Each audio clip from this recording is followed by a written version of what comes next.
Imagine a ship so powerful that many believed nothing on the Great Lakes could ever bring her down. This is the true story of the SS Edmund Fitzgerald, one of America's greatest maritime mysteries.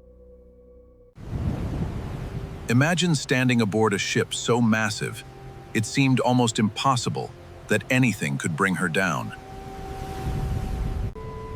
Outside, the storm grew stronger with every passing minute.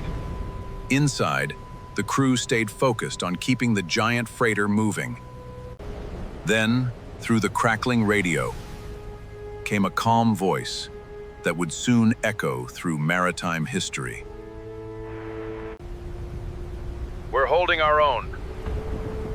Then came the calm reply. No one knew those words would be his last.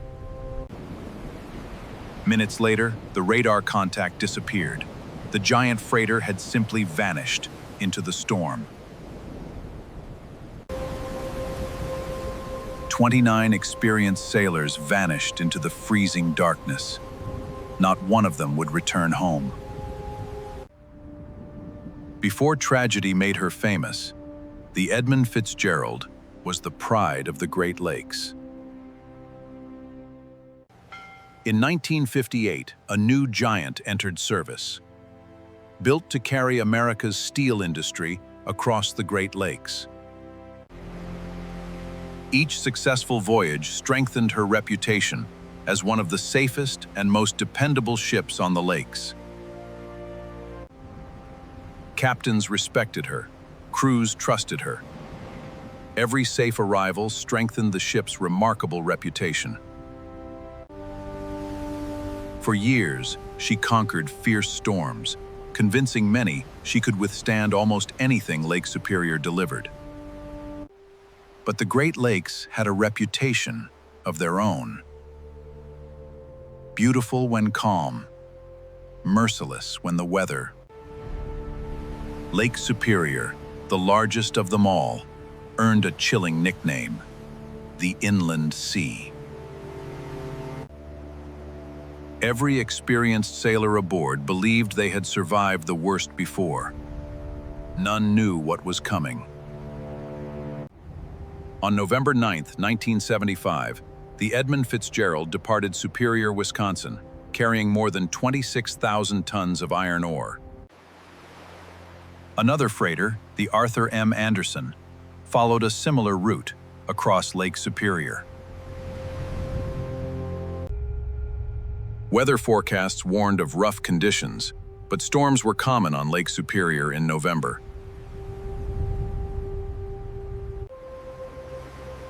At first, everything seemed routine.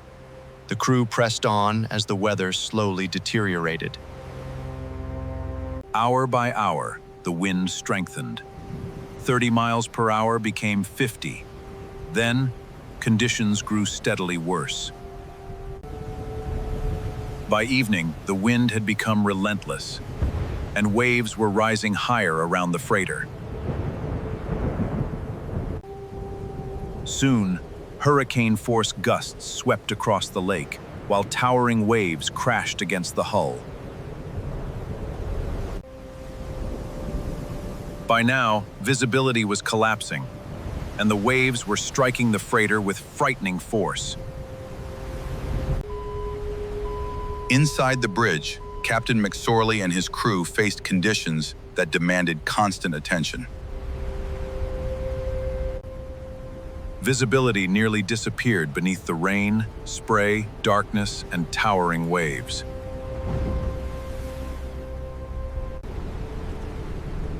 Even the ship's radar was becoming difficult to rely on in the worsening storm.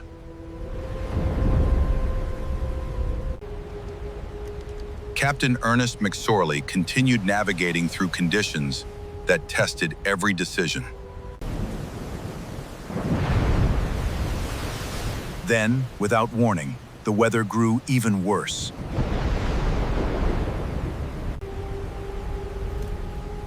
Then, both radar systems failed, leaving the bridge crew with far less information. At the same time, water was coming aboard as the storm hammered the deck.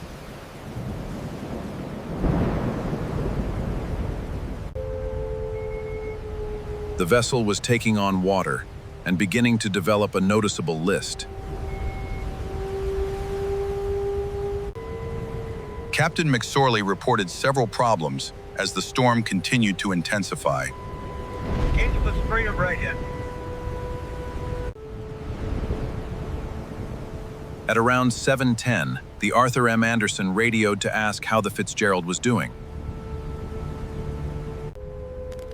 McSorley's answer was calm, brief, and devastating reassuring.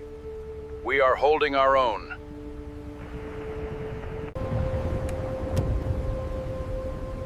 Those calm words would become the last communication ever heard from the ship.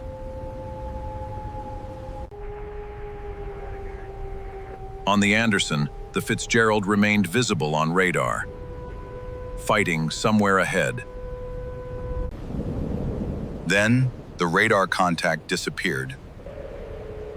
There was no warning and no distress call. The Anderson crew searched the storm,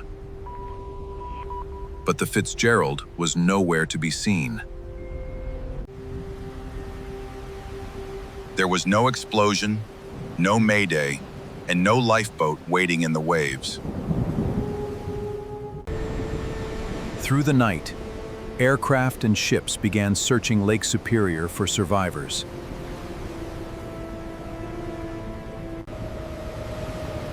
Instead, search crews found only scattered wreckage across the lake.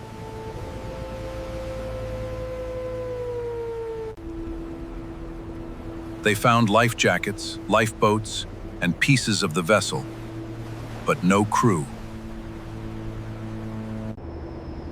Lake Superior was only a few degrees above freezing. Without rescue, survival meant minutes. As the search continued, hope slowly gave way to reality. 29 lives had been lost, leaving families with questions and no survivors to answer them. The lake remained silent, while the search for answers continued for years. Years later, underwater expeditions finally found what the storm had hidden.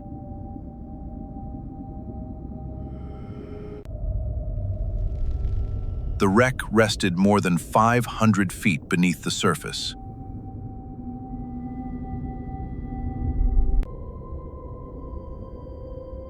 The bow and stern lay separated across the lake bed, raising new questions. The discovery solved one mystery, but created several new ones.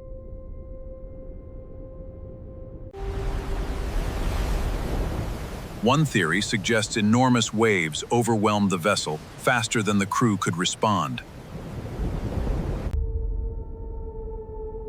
Another theory points to structural weaknesses that may have failed under extreme stress. Others believe water entered through damaged cargo hatch covers, reducing the ship's stability. Others believe the vessel may have struck an underwater shoal before the storm delivered its final blow. Despite decades of analysis, no single explanation has answered every question.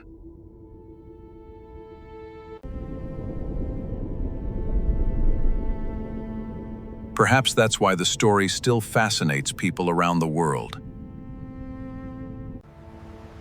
For 17 years, she served the Great Lakes, until one storm changed everything. Today, the wreck remains protected beneath Lake Superior, a memorial to 29 sailors. Lake Superior revealed the wreck, but not every answer. Perhaps it never will. Every place has a story. Every mystery leaves a legacy. Join us again on Dark Waypoint.